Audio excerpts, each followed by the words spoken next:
मैंने सोचा क्यों ना शॉपिंग मॉल में यूं ही टहल कर आया जाए और अगले ही पल देखता हूँ कि मैंने सॉस की ढेर सारी बोतलें और न जाने क्यों बेबी फार्मूला खरीद लिया है। मेरे पास तो कोई बेबी भी नहीं है। फिर कंपनी ने मुझे बेवकूफ आखिर कैसे बनाया? तैयार हो जाइए, क्योंकि हमारे पिछले वीडियो में देखने वाले इन्फ्लुएंसर्स, एयरलाइंस और आपको पसंद आने वाली वो क्यूट सी वेटर पार्ट 2 के लिए हम वापस आ गए हैं। आज हम आपको दिखाएंगे सीरीज की अगली कड़ी, जिसमें कंपनियां एक से बढ़कर एक नायाब और दिलचस्प तरीकों से आपको अपनी बातें मनवाती हैं।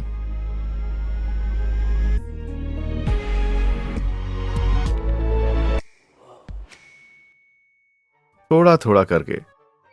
खुशामदीद मुसाफिरों, कहो फनी कपड़ों वाले बंदे। अरे भाई, मेरी तमीज आखिर कहाँ चली गई? मैं हूँ महान जादूगर फेज रिवील। अमेज़टोपिया की सल्तनत में हमारा स्वागत है। लेकिन रोमांच शुरू करने से पहले क्या तुम मात्र $2.99 की ये चमत्कारी तलवार खरीदना चाहोगे? सोचिए, हमारी हर वीडियो भी अगर ऐसे ही शुरू होती तो।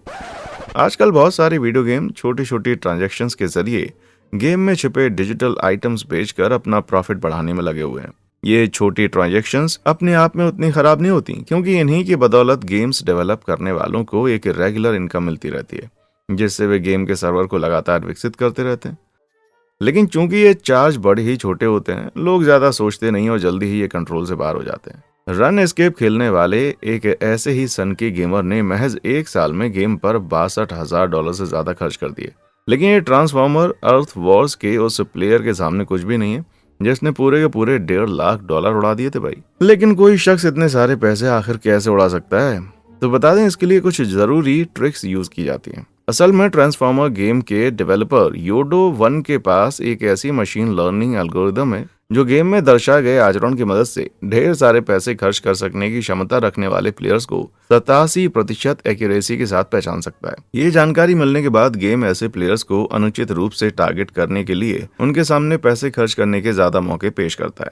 औसत की बात करें तो एक आम मोबाइल गेमर साल में लगभग $24 खर्च करता है, लेकिन वेल कहे जाने वाले 0.19% टॉप खर्चीले लोग ही ज्यादातर पैसे उड़ाते हैं। उनके द्वारा खर्च किए गए पैसे सारे गेम्स को इन छोटी ट्रांजैक्शन से होने वाली कमाई का कुल 50% हिस्सा होता है। यानी ये लोग गेम की दुनिया के रईस माने जाते हैं। मानो दुनिया से कह रहे हो कि और मैसेज दे रहे हो कि हर किसी की गर्लफ्रेंड वो चुरा सकते हैं। ठीक है भाई, ले जाओ ना, इतना अकड़ क्यों रहे हो? हाँ सुप्रीम बेवकूफी।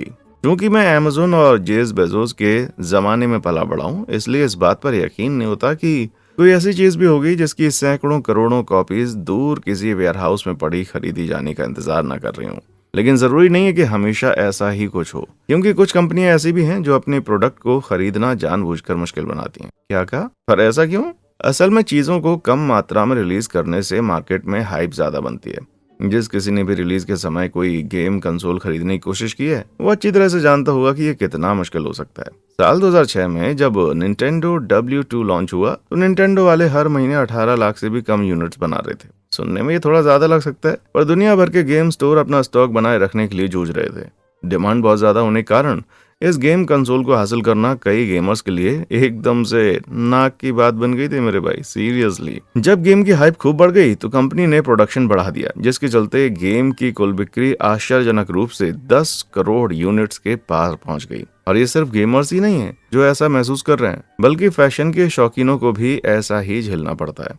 फैशन ब्रांड सुप्रीम ने साल भर लिमिटेड एडिशन प्रोडक्ट्स निकालकर प्रोडक्ट ड्रॉप का कॉन्सेप्ट लोकप्रिय बनाया। हर गुरुवार को सुबह 11 बजे रिलीज होने वाले लेटेस्ट लिमिटेड एडिशन को पाने के लिए डाई हार्ड फैन ऑनलाइन हाथापाई करते हैं या घंटों लाइन में लगे रहते हैं।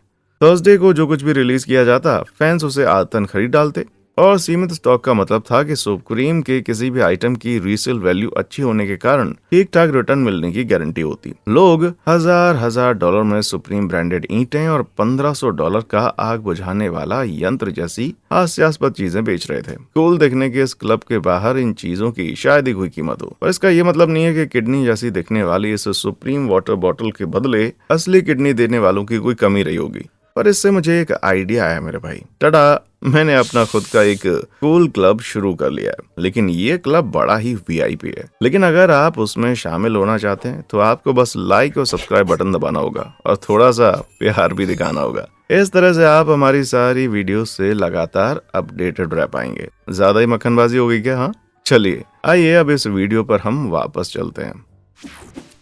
धोखेबाज सेलिब्रिटी। 1930 के दशक में बेसबॉल आइकन बेब रूथ कोई ब्रांड डील साइन करने वाले पहले एथलीट्स में से एक बने। लेकिन सीधा आज के दिन पर आते हैं। बॉक्सर जॉर्ज फोरमैन ने ग्रिल्स का प्रचार करके कम से कम $25 करोड़ कमाए और लेब्रॉन जेम्स की लाइफ टाइम नाइकी डील की कुल $100 करोड़ तक हो सकती है। बाप रे बाप। विज्ञापन में किसी सेलिब्रिटी के मौजूद होने से बिक्री में कुल 4% का इजाफा होता है। ये ज्यादा तो नहीं लगता, लेकिन अगर आप नाइकी जैसी अरबों डॉलर की कोई कंपनी है तो फिर आंकड़ा बहुत ज्यादा हो सकता है। लेकिन हाल ही में हमने अपने पसंदीदा चेहरों को ब्रांड फेस और शेयर धारक के रूप में नई भूमिकाएं निभाते देखा। क्या आपने कभी प्राइम के बारे में सुना है? इस ड्रिंक कंपनी को लोगन पॉल और KSI द्वारा प्रमोट किया जाता है, लेकिन उनके पास कंपनी की केवल 40% हिस्सेदारी है। बाकी बचे शेयर्स कांगो ब्रांड्स नाम की एक व्यापारिक कंपनी के हैं जो प्राइम का सारा काम करती है। लेकिन क्या ये ड्रिंक तब भी उतना ही बिकेगा अगर पॉल और KSI के युवा फैंस को पता चल जाए कि उनके आधे से ज्यादा पैसे लुइसविल केंटकी की एक कंपनी को जा रहे हैं? बिल्कुल नहीं। यानी सारी बिक्री उन्हीं दोनों के प्रभावों का खेल है। फिर भी प्राइम दूसरे स्पोर्ट ड्रिंक से तो कहीं ज्यादा बेहतर होता है ना? जरूरी नहीं है, ये लगभग दूसरों के जैसा ही होता है। इसमें आर्टिफिशियल शुगर भरी होती है और कुछ खास पोषक तत्वों की मात्रा भी कम होती है। हाँ, इसमें चीनी की मात्रा कम होती है, लेकिन इसमें आर्टिफिशियल शुगर बहुत ज्यादा होती है, जो आपके लिए उससे ज्यादा नहीं तो उतनी बुरी तो बहुत जरूरी है। क्या आपकी फेवरेट पर्सनैलिटी हर समय प्राइम पी रही होती अगर उन्हें ऐसा करने के ढेर सारे पैसे नहीं मिल रहे होते? शायद नहीं, क्योंकि ये सब मार्केटिंग ट्रिक से ज्यादा कुछ भी नहीं होता मेरे भाई। लेकिन जरा रुक जाओ, मेरा पसंदीदा सेलेब मुझे धोखा नहीं दे सकता है ना? तो बता दूं कि आपको बड़ा दुख पहुंचने वाला है। जाहिर है सारे के सारे सेलेब्स पैसे के भूखे और अहंकारी नहीं होते, लेकिन बहुत सारे तो ऐसे जरूर होते हैं। शायद इसमें कोई शक नहीं है कि सबसे बुरे सेलेब्स कार्डिशियंस ही माने जाएंगे। उन्होंने मेरे द्वारा देखे गए अब तक के कुछ सबसे खराब प्रोडक्ट्स को प्रमोट करने के लिए पैसे लिए हैं। Diet lollipop, diet milkshake, diet tea, Skims waist trainer, booty lift, sneakers, hair vitamin, crypto scam, बैंटीज, एक नकली संगीत समारोह और एक पेप्सी का ये घटिया सा विज्ञापन जिसने ब्लैक लाइव्स मैटर आंदोलन का मजाक सा बना के रख दिया। मुझे पता है अब आप कहेंगे वाओ फैक्ट्स ब्रांड डील तो आप भी करते हैं ना? हाँ, हम स्पॉन्सर्स की मदद लेते हैं, लेकिन इसमें हम कुछ गलत नहीं करते। गलत तब होता जब हम अपने फैंस से कहते कि ऐसी फिजिक जिसे पाने में सैकड़ों डॉलर की ट्रेनिंग और कई बेहतरीन सर्जन्स की लागत आती है, उसे वो महज एक ऐसी चाय पीकर प्राप्त कर सकते हैं जिससे उनका पेट भी खराब हो जाए। ऐसा करना बिल्कुल गलत है और कोई भी इन्फ्लुएंसर अपने फैंस के बगैर कुछ भी नहीं होता। तो अगर आप शॉर्टकट से पैसे बनाने के चक्कर में अपने फैंस के बीच उल्टे सीधे प्रोडक्ट प्रमोट करते हैं तो फिर आप बहुत ही घटिया इंसान है भाई, और आपके फैन इससे बेहतर डिजर्व करते हैं। सीरियसली। मुफ्त की ब्रेड। मैं जिस रेस्टोरेंट में जाता हूँ वहाँ एक बड़ी क्यूट सी वेटरेस है जिसे देखकर लगता है मानो सारी दुनिया स्लो मोशन में चलने लगी हो। और शायद वो लड़की भी मुझे पसंद करती है, क्योंकि जब भी मैं वहां पर जाता हूँ वो मुस्कुराती है और मुझे मुफ्त की ब्रेड पेश करती है। लेकिन मेरे एक रूममेट का कहना है कि रेस्टोरेंट वाले कोई भी सामान सिर्फ इसलिए मुफ्त में देते हैं ताकि कस्टमर वहां पर और ज्यादा पैसे उड़ाए।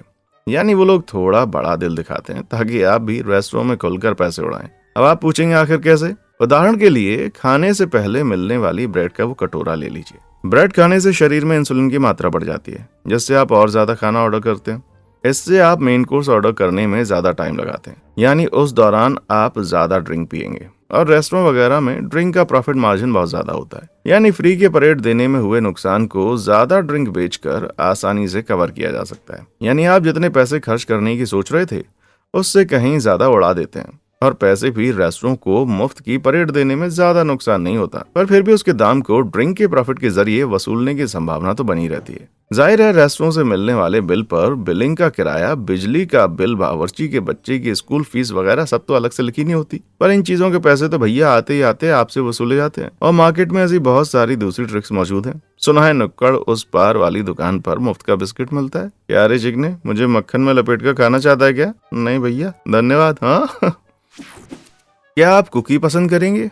अगर आपने हमारी सीरीज का पिछला वीडियो देखा था तो आपको याद होगा कि वेबसाइट्स कैसे चटक रंग और पैटर्न यूज करके आपको सारी कुकीज एक्सपेक्ट करने के लिए राजी कर लेती हैं। लेकिन आपने ऐसा कुछ पहले तो जरूर देखा होगा। आप देख सकते हैं कि एक्सेप्ट वाला बटन रिजेक्ट वाले बटन के मुकाबले कितना अट्रैक्टिव दिखता है, वो भी अगर रिजेक्ट वाला बटन मौजूद हुआ तो आप खुशी खुशी एक्सेप्ट ऑल वाला बटन दबा देते हैं। लेकिन पता चलता है कि बदले में आपको किसी भी तरह का कोई बिस्किट नहीं मिलने वाला। बता दूं कि मैं खाने वाली कुकी की बात नहीं कर रहा।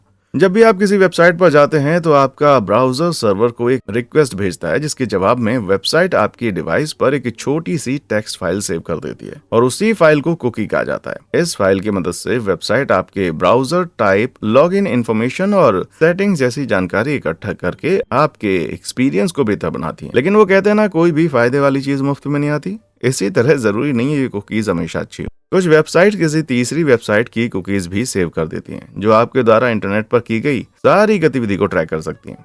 ये कुकीज अपने आप में आपके कंप्यूटर को कोई नुकसान नहीं पहुंचा सकती, लेकिन हैकर इनका फायदा उठाकर आपके कंप्यूटर और ब्राउजर में सेंध जरूर लगा सकते हैं। और सबसे बड़ी समस्या यह है कि अच्छी कुकीज और बुरी कुकीज सभी एक ही बंडल में मिली हुई होती हैं। एक्सेप्ट ऑल वाला बटन दबाने में डर ये लगता है कि कंपनी ने न जाने कौन कौन सी कुकीज हमारे कंप्यूटर पर सेव कर डाले। आपकी क्या राय? कुकीज द्वारा हमारी प्राइवेसी में सेंध लगाना ठीक है क्या, या यूजर्स को सेफ रखने के लिए कुछ और भी कदम उठाए जाने चाहिए?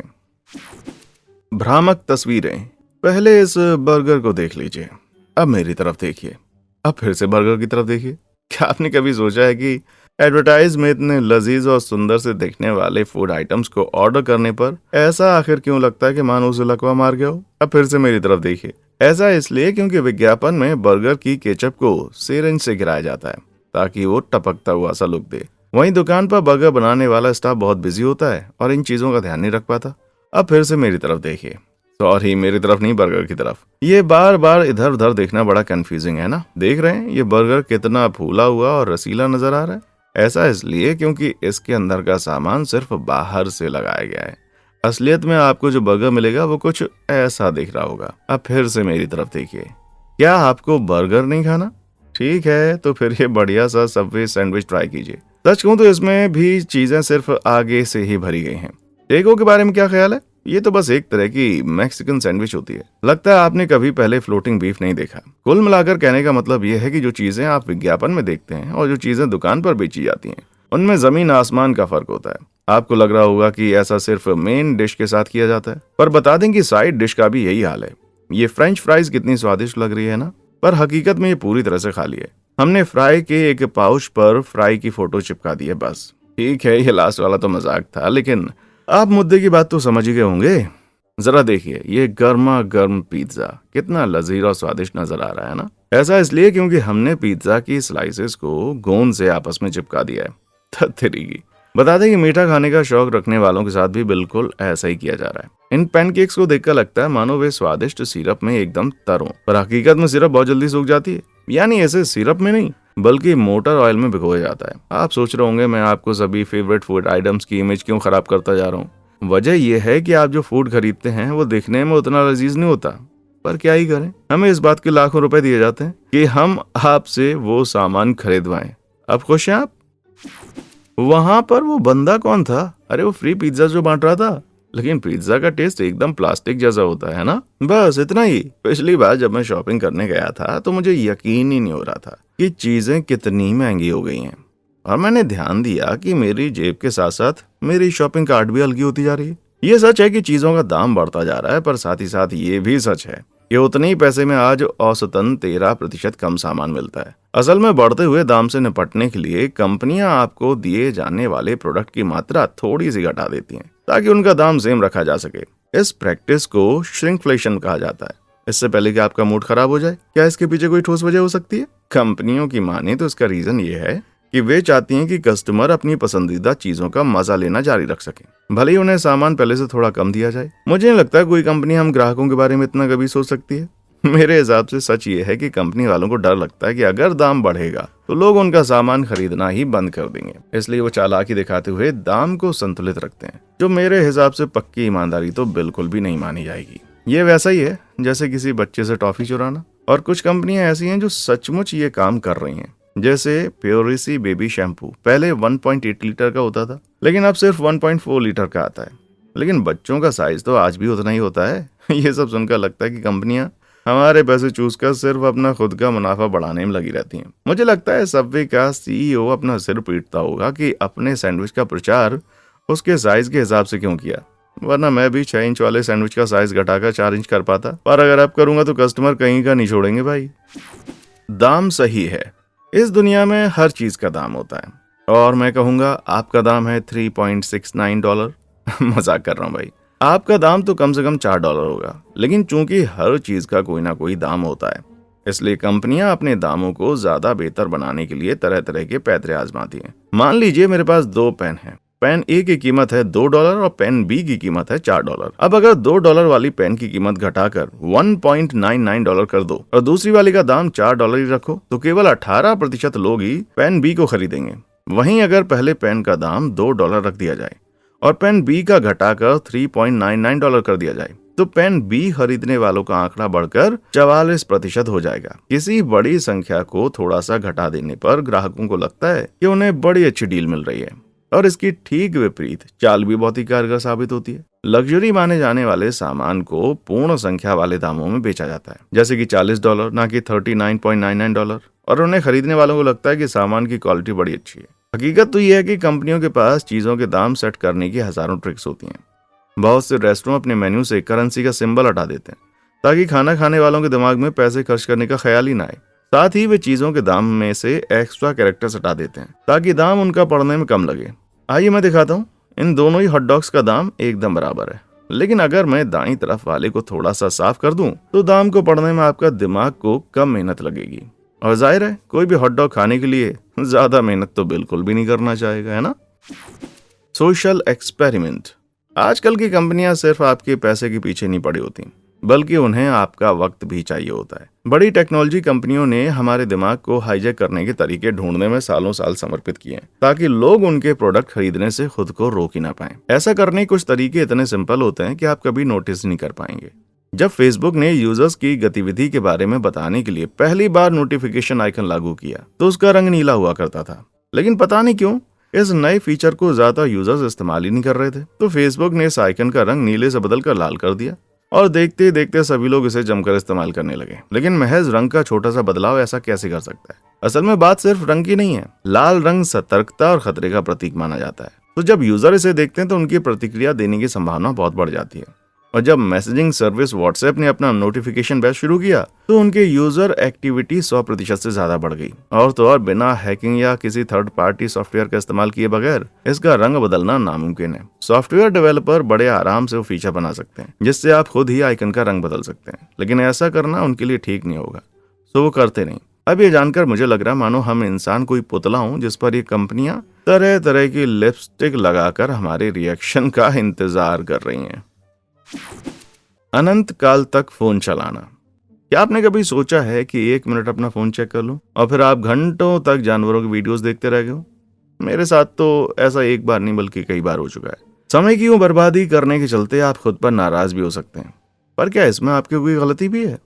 असल में साल 2006 में टेक्नोलॉजी जीनियस अज़ार रस्किन ने सोशल मीडिया पर यूजर्स का बेहतरीन अनुभव बनाने के लिए एंडलेस स्क्रॉल नामक एक फीचर डेवलप किया। उस जमाने में लोगों को अपने फॉलो किए पेजेस का कंटेंट देखने के लिए हर पेज पर अलग अलग जाना पड़ता था, लेकिन एंडलेस स्क्रॉल ने सभी पेजेस के कंटेंट को एक ही स्क्रीन पर लाना शुरू कर दिया ताकि यूजर बिना मेहनत के उनको देख सके। लेकिन बड़ी टेक कंपनियां इस फीचर का फायदा उठाने में कुछ ज्यादा ही आगे निकल गईं। जब हम एक पोस्ट से दूसरी पोस्ट पर स्क्रॉल करते हैं तो हमारा मस्तिष्क डोपामिन पैदा करता है, जिससे हमें उत्तेजना मिलती है। इससे हमें और उत्तेजना की तलाश में स्क्रॉल करना जारी रखने की प्रेरणा मिलती है। एक पोस्ट देखने के बाद मन करता है कि क्यों ना दूसरी देख लूं, और इस तरह यूजर डोपामिन उत्तेजना का शिकार होता चला जाता है। तो ये कंपनियां फीड में जानबूझकर ऐसा कंटेंट पेश करती हैं कि हमारा मस्तिष्क डोपामिन बनाता रहे और हम स्क्रॉल करना कभी बंद ना करें। जितने ज्यादा यूजर होंगे ऐड उतना ही ज्यादा चलेगा और कमाई उतनी ज्यादा होगी। यूं समझिए मानो दुनिया की सबसे जबरदस्त स्लॉट मशीन आपकी जेब में पड़ी हुई है। दुनिया भर में लोग हर रोज 2 लाख इंसानी जिंदगियों के बराबर समय स्क्रॉल करने में बिता देते हैं, और एक्सपर्ट्स का कहना है कि इससे काम काज पर तो असर पड़ता ही है, साथ ही शारीरिक एवं मानसिक रोगों समेत दिमागी थकान भी हो रही है। देखिए, मैं आपके पापा की तरह नहीं बनना चाहता, लेकिन आपको बाहर जाकर थोड़ा खेल कूद जरूर करना चाहिए। देखो, जैसे ये जानवर मस्त बैठकर खुले में खा रहा है ना। फर्जी सेल।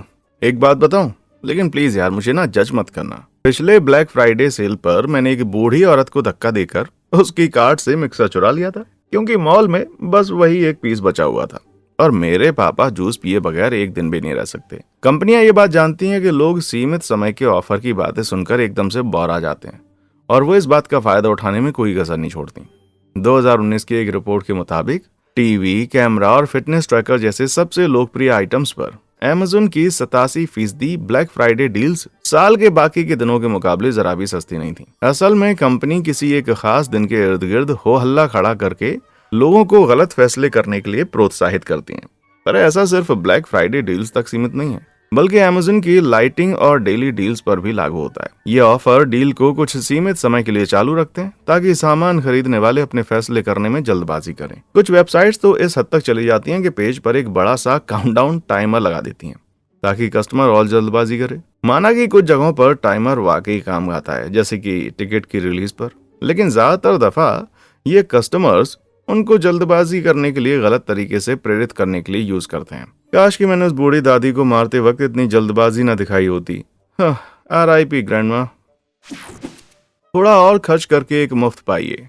दाम घटाना एक ऐसा तरीका है जो कंपनियां आपसे और खर्च करवाने के लिए इस्तेमाल करती हैं, ठीक जैसे आपको और ज्यादा सामान देना। नहीं समझे? जरा सोचिए, आप अपनी फेवरेट स्टोर में एक नॉर्मल व्हाइट टी शर्ट खरीदने गए, एकदम सिंपल टी शर्ट। आपके सामने दो ऑप्शन है, $10 की एक टी शर्ट या $18 में ठीक वैसी दो टी शर्ट्स। आप कौन सा ऑप्शन चुनेंगे? मैं 3 तक गिनूंगा, तब तक आप जवाब सोच लीजिए। रेडी? जाहिर है $18 में दो टी शर्ट वाली डील बेहतर है ना? ऐसे में एक शर्ट मात्र $9 की पड़ेगी, जो कि $10 के दाम से कम है। पर आपको तो एक ही टी शर्ट खरीदनी थी ना, फिर भी आप $8 बिना जरूरत के खर्च करके आ गए, वो भी एक ऐसी चीज पर जो कि आपको चाहिए भी नहीं थी। इस तरह की डील आपके सामने कुछ ऐसे पेश करती हैं जो देखने में तो बड़ी फायदेमंद लगती हैं, पर उनका असल मकसद होता है आपसे ज्यादा खर्च करवाना। तो अगली बार जब आपको कोई ऐसी मसालेदार डील नजर आए तो खुद से पूछ लेना, क्या मुझे ये बेहतर डील लेनी चाहिए या सिर्फ वो सामान जिसके लिए मैं यहाँ पर आया हूँ। फर्जी रिव्यूज। वैसे अपने प्रोडक्ट की सेल बढ़ाने के लिए कंपनियां सिर्फ बिना फायदे के ऑफर्स का इस्तेमाल नहीं करती।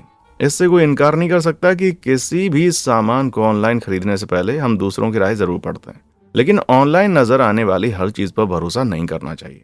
मेरा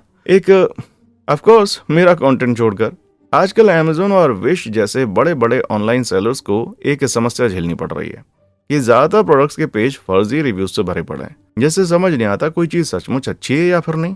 जी हाँ, एक आंकड़े के मुताबिक इलेक्ट्रिकल आइटम्स के 61% रिव्यूज फर्जी अकाउंट्स द्वारा छोड़े गए हैं। क्या कहा?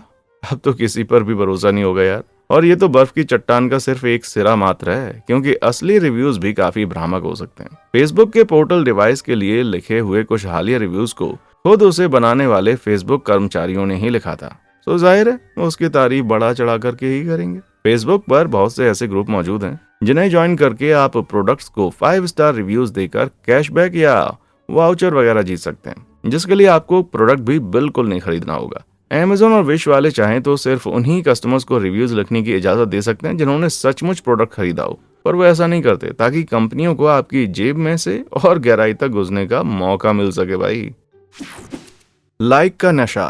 दुनिया की तारीफ तो भैया हम सब चाहते हैं, क्योंकि पसंद किए जाने की ख्वाहिश इंसानी फितरत है। साल 2007 में इंजीनियर जस्टिन रोजेनस्टीन ने यह बात अच्छी तरह से समझ ली जब उन्होंने फेसबुक के लिए लाइक बटन विकसित किया ताकि यूजर थोड़ी पॉजिटिविटी शेयर कर सकें। वो केमिकल डोपामिन याद है ना, जिसके बारे में आपको मैंने पहले बताया था। जब लोग आपका पोस्ट लाइक करते हैं या कोई अपडेट आती है तो डोपामिन का रिसाव होता है। लेकिन फेसबुक में जिन लोगों की चलती है ना, उन्होंने सोचा कि क्यों ना इसका इस्तेमाल आपकी इनसिक्योरिटी का फायदा उठाने के लिए किया जाए। सोचिए कि आपने अभी अभी अपनी प्रोफाइल चेंज की है और उसे लेकर थोड़ा चिंतित हैं। फेसबुक वाले ये बात अच्छी तरह जानते हैं, सो वो आपकी पोस्ट को दोस्तों की फीड पर बुलाकर फैला देंगे, जिसके बाद किसी दोस्त द्वारा लाइक या कमेंट किए जाने पर हर बार आपको नोटिफिकेशन मिलेगा, जिससे आप वापस से ऐप में खींचे चले आएंगे। यानी वो आपका पूरा का पूरा ध्यान अपनी तरफ खींचना अच्छी तरह से जानते हैं। जाहिर है थोड़ा बहुत इंप्रेशन अच्छा होता है, लेकिन अगर ये आपकी इनसिक्योरिटीज का फायदा उठाने लग जाए तो फिर गलत बात है। आजकल सोशल मीडिया के लाइक और कमेंट एक तरह की सोशल करेंसी माने जाते हैं। आपकी पोस्ट पर जितने ज्यादा लाइक और कमेंट होंगे, आप उतना ज्यादा प्रभावशाली माने जाएंगे। अगर आपकी किसी पोस्ट पर उतने लाइक या कमेंट नहीं आ रहे हैं जितने की आपने उम्मीद की थी, तो ये आपके सेल्फ कॉन्फिडेंस के लिए बड़ा घातक साबित हो सकता है और आप सोशल मीडिया के और ज्यादा आदी हो जाएंगे, मानो आपको कठपुतली की तरह कंट्रोल किया जा रहा हो। तो ध्यान रखिएगा, भले ही सोशल मीडिया के लाइक और कमेंट थोड़ा अच्छा फील कराते हैं, लेकिन असली मजा तो रियल लाइफ फ्रेंड्स के साथ ही आता है मेरे भाई। क्या आप ये सचमुच लाइक करते हैं? सोशल मीडिया दिमागी सेहत के लिए खराब होता है, ये बात हम सब जानते हैं। मैं कुछ नया बताऊं क्या? ठीक है, बता दूं कि कंपनियों द्वारा आपकी सोशल मीडिया लाइक्स का आकलन किया जाता है ताकि वे आपके बारे में बारीक जानकारियां जुटा सकें। क्या कहा? जी हाँ, सोशल मीडिया पर आपके द्वारा किए जाने वाले लाइक आपकी यौन पसंद, राजनीतिक एवं धार्मिक सोच, आपकी बुद्धिमत्ता और आपकी इमोशनल स्टेबिलिटी के बारे में बहुत कुछ बता सकते हैं। एल्गोरिथम के मुताबिक अगर आपको the daily show, Morgan Freeman की आवाज और कर्ली फ्राइज पसंद है तो अच्छी खबर है, क्योंकि उनके मुताबिक आप चतुर माने जाएंगे। लेकिन वहीं अगर आपको हार्ले डेविडसन और ब्रेट माइकल्स पसंद है तो सॉरी दोस्त, मैं तुम्हारे लिए बच्चों का क्रेयॉन लेकर आ रहा हूँ। अब इसका ये मतलब तो बिल्कुल भी नहीं है कि हार्ले डेविडसन पसंद करना आपको असल मायने में बेवकूफ बना देता है। लेकिन साल 2013 में यूनिवर्सिटी ऑफ कैम्ब्रिज की एक स्टडी में किए गए एल्गोरिदम में जब खूब सारा डेटा फीड किया गया तो पाया गया कि फेसबुक पर हार्ले डेविडसन जैसी चीजों से जुड़ी पोस्ट लाइक करने वाले लोग बुद्धिमत्ता टेस्ट में अक्सर कम अंक प्राप्त करते हैं। उन्हें एक ऐसी मशीन लर्निंग टूल का इस्तेमाल किया जाना था जो किसी के माँ बाप का तलाक उसके 21 के होने से पहले हुआ था या नहीं, उससे लेकर के अल्कोहल का नशा जैसी तमाम चीजों का प्रेडिक्शन कर सकती थी। और ये सब करने का मकसद बताया जा रहा था यूजर्स के सामने ऐसा कंटेंट पेश किया जा सकेगा जैसे कि उसकी पर्सनैलिटी है। डरने की बात यह है कि जब इन प्रोडक्शंस को चेक किया गया तो उनमें से 95% तक सही पाया गया। लेकिन अगर आप खुद से जुड़ी ऐसी जानकारियां साझा नहीं करना चाहते तो फिर ऐसा कर पाना बड़ा मुश्किल भाई। जब भी आप सोशल मीडिया यूज करते हैं तो डेटा कंपनियों और सरकारियों को बेच दिया जाता है, यानी वे आपके गहरे से गहरे राज के बारे में जान लेते हैं। वो भी महज इस वजह से कि आपने फेसबुक पर सिर्फ कुछ पोस्ट या लाइक्स वगैरह कुछ चीजें कर दी। मैं तो भैया 2000 के दशक से टीवी देखकर ही खुश रहता हूँ और सोशल मीडिया से ना एकदम से दूर ही रहता हूँ मेरे भाई। लंबी रिटर्न पॉलिसी। क्या इससे ज्यादा कुछ दुखद हो सकता है कि आप अपने नए स्नीकर्स जैसा कोई गिफ्ट खरीदें और पता चले कि देखने में वो आपको पसंद नहीं आया? कोई नहीं, कम से कम उन्हें वापस करने के लिए मेरे पास 30 दिन तो हैं, तो जल्दी काहे की है ना। पर मजे की बात तो यह है कि बड़े दिल वाली ऐसी रिटर्न पॉलिसीज अक्सर कंपनियों के पक्ष में ही काम करती हैं। मेरा सामान मेरे कमरे में जितने ज्यादा समय तक पड़ा रहेगा, मेरा उससे लगा हो जाने की संभावना उतनी ज्यादा होगी। साथ ही मेरा कंपनी पर भरोसा करने और उनके यहाँ से दोबारा कुछ खरीदने की संभावना बढ़ जाती है। यकीन नहीं होता। अमेरिकी फुटवेयर रिटेलर ज़ेपास ने पाया कि सबसे ज्यादा वापसी दर वाले ग्राहक उनके बिजनेस के लिए सबसे ज्यादा मूल्यवान भी थे, इसलिए वे सबसे अलग अलग 365 डे रिटर्न पॉलिसी उपलब्ध कराते रहे। और अगर आप किसी भी लीप वर्ष में 29 फरवरी को खरीद करते हैं तो रिटर्न पॉलिसी अगले लीप वर्ष यानी 4 साल तक बढ़ जाती है। यकीन नहीं होता। ज़ेपास ने पाया कि शुरुआत में ही बिक्री बढ़ाने के बजाय कस्टमर को पक्का करने पर ध्यान केंद्रित करने से ग्राहक को वफादार बनाया जा सकता है और सामान खरीदने के लिए बार बार लौटकर वही सब सामान आता रहता है। यानी ऐसी डील के दोनों ही पक्ष एकदम खुश। चलो आखिरकार जश्न मनाने लायक कुछ तो हुआ। वैसे इस तरह की चालाकी से मुझे भैया कोई भी एतराज नहीं है। चूना लगाने वाले सब्सक्रिप्शंस। यदि आप कोई भी ऑनलाइन मीडिया यूज करते हैं तो हाल के सालों में आपने खुद को ऐसी सब्सक्रिप्शन सेवाओं से घिरा हुआ पाया होगा जो आपके पैसों में दांत गड़ाना चाहती हैं। ये कंपनियां चालाकी करके आपके पैसे किसी ऐसी चीज पर खर्च करवाना चाहती हैं जिसकी वैल्यू ज्यादा समय बहुत ही कम होती है। पहला तो वे पॉडकास्ट से लेकर सोशल मीडिया साइट्स और न्यूज चैनल्स तक हर जगह अपना प्रचार करते हैं और 50% छूट या पहला महीना मुफ्त जैसी लो कॉस्ट एंट्री डील के साथ आप इन एड्स के संपर्क में इस हद तक आ जाते हैं कि आखिरकार आप इसे आजमाने का फैसला कर लेते हैं। फिर एक बार जब आप इसमें शामिल हो जाते हैं तो बाहर निकलने की कोशिश बड़ी टफ लगती है। बेकार पड़े हुए ऑडिबल के $8 वाले सब्सक्रिप्शन को रद्द करने से मेरी जिंदगी भला कैसे बेहतर होगी? क्या पता कल को मुझे ऑडियो बुक सुनने का शौक फिर से चढ़ जाए। सुना सुना सा लग रहा है ना? लेकिन जोड़ तोड़ करने पर आप पाएंगे कि इन सेवाओं की लागत और उनके उपयोग के बीच एक बहुत बड़ा फर्क होता है, लेकिन साथ ही साथ वो बहुत ही सुविधाजनक भी होती है। किराए का सामान खरीदने के लिए दुकान पर क्यों जाना जब हेलो फ्रेश वाले वो चीजें सीधे आपके दरवाजे तक पहुंचा सकते हैं। यही इनका सेलिंग पॉइंट होता है भाई। सच में ये आपको कुछ बहुत अच्छा या अनोखा नहीं प्रोवाइड करते, बल्कि इन्हें अपनी सर्विस को बस थोड़ा सा आकर्षक बनाना होता है और आप उसे कैंसिल करने से कतराने लगते हैं। जिम मेंबरशिप के मामले में तो ऐसा बहुत बार देखा जाता है। लोग मेंबरशिप के पूरे के पैसे भरकर कभी कभार जिम जाते हैं। जी हाँ, मैं भी। महीने में जिम के $70 से ज्यादा देने वाले ज्यादा यूजर्स को यदि केवल इस्तेमाल करने पर ही जिम के पैसे देने होते तो लागत 70% कम आती। हम किसी और को नहीं बल्कि खुद को ही बेवकूफ बना रहे होते कि कल से मैं जिम जरूर जाऊंगा। 1 मिनट रुक जाओ, मैं अपने सारे सब्सक्रिप्शन कैंसिल करके आता हूँ। चलो छोड़ो, 1 महीने के लिए अभी यूं ही पड़ा रहने देता हूँ। ओके। मर्द और उनके साजो सामान। जब मैं छोटा बच्चा था तो मुझे खेल कूद, टॉय ट्रक्स और पड़ोसी की बिल्ली को टॉय गन से परेशान करने जैसी चीजें बड़ी पसंद थी। लेकिन जैसे जैसे मैं बड़ा हो रहा हूँ, मुझे दोनों लिंगों के बीच किया जाने वाला फर्क और ज्यादा बेतुका लगने लगा है।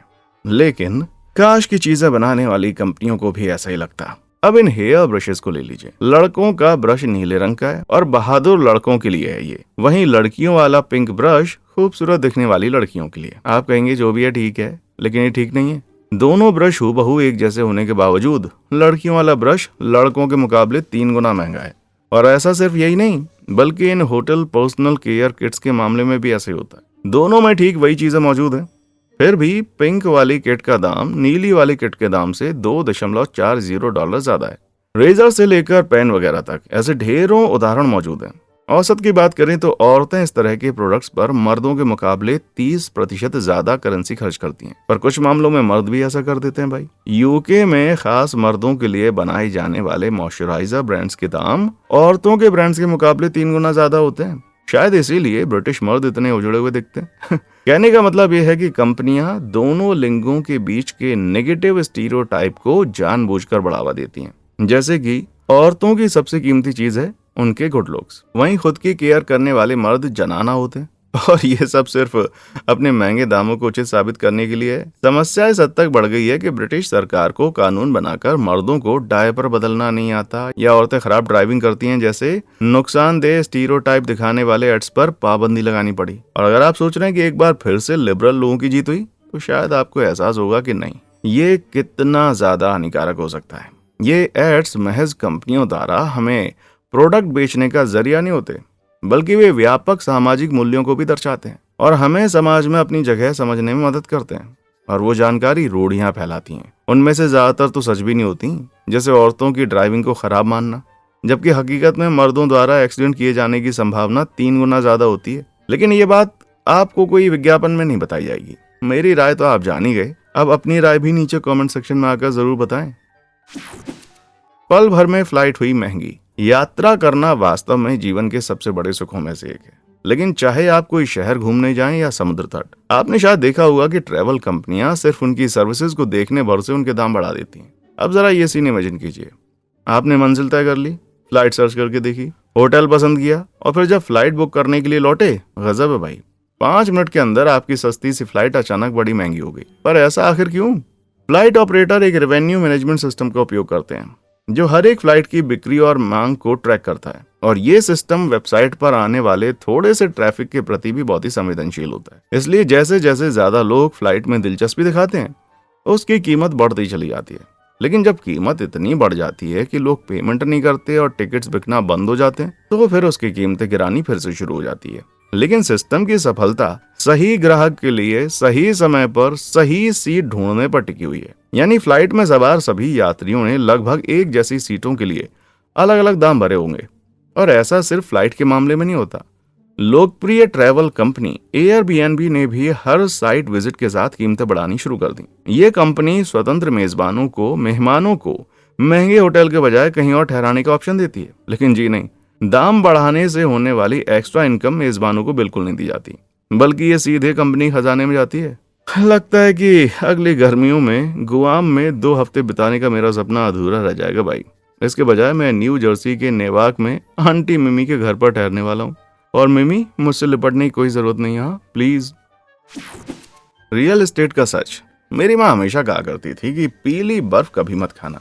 ये उन 2 सलाहों में से एक है जो वो मुझे देती थी। दूसरी सलाह ये है कि रियल एस्टेट एजेंट बड़े घटिया होते हैं। 2016 में यूके के बहुत से रियल एस्टेट एजेंट पोर्टर जमलिंग में लिप्त पाए गए।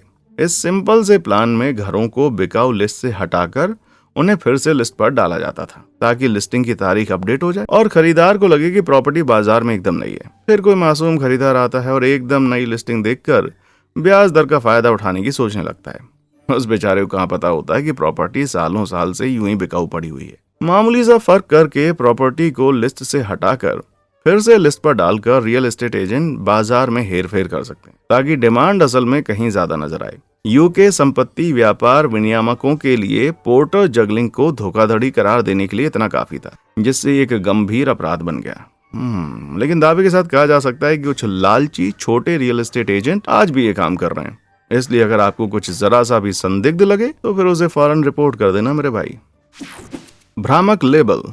क्या आप जानते हैं कि मैं शरीर को गर्मियों के लिए तैयार करने की पूरी कोशिश करता रहता हूँ और साल बिता देता हूँ ताकि बीच पर बैठ जाऊं तो छिले हुए मुर्गे सा दिख सकूं, पके चिकन की तरह दिखने के लिए। पता चला कि ये सभी हेल्दी और शुगर फ्री फूड जो कि मैं खरीद रहा हूँ वो असल में मेरे लिए बिल्कुल भी अच्छे हैं ही नहीं।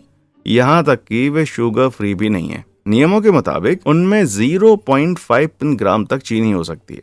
पर समस्या ये नहीं है कि चीनी की कमी की भरपाई के लिए ऐसे आइटम्स में फैट का स्तर बहुत ज्यादा होता है जो उन्हें शुगर फूड से ज्यादा नहीं तो उतना ही अनहेल्दी जरूर बनाता है। इनमें से कई प्रोडक्ट चीनी के विकल्पों से भरे होते हैं जो हेल्दी विकल्प के रूप में प्रचारित किए जाने के बावजूद यकीनन चीनी से भी बदतर होते हैं। 0 कैलोरी स्वीटनर मोटापे और टाइप 2 डायबिटीज का एक बहुत बड़ा रिस्क होता है और चयापचय, भूख और आंत के बैक्टीरिया पर भी बुरा असर डालते हैं। सच तो यह है कि बड़ी कंपनियां जानती हैं कि अब हम अपने स्वास्थ्य के प्रति ज्यादा सजग रहते हैं और वो जमकर फायदा उठाने में जुटी हुई है। हेल्थ और वेलनेस फूड्स का मार्केट 84,100 करोड़ डॉलर के बराबर है, यानी इस धंधे में बहुत ज्यादा पैसा है।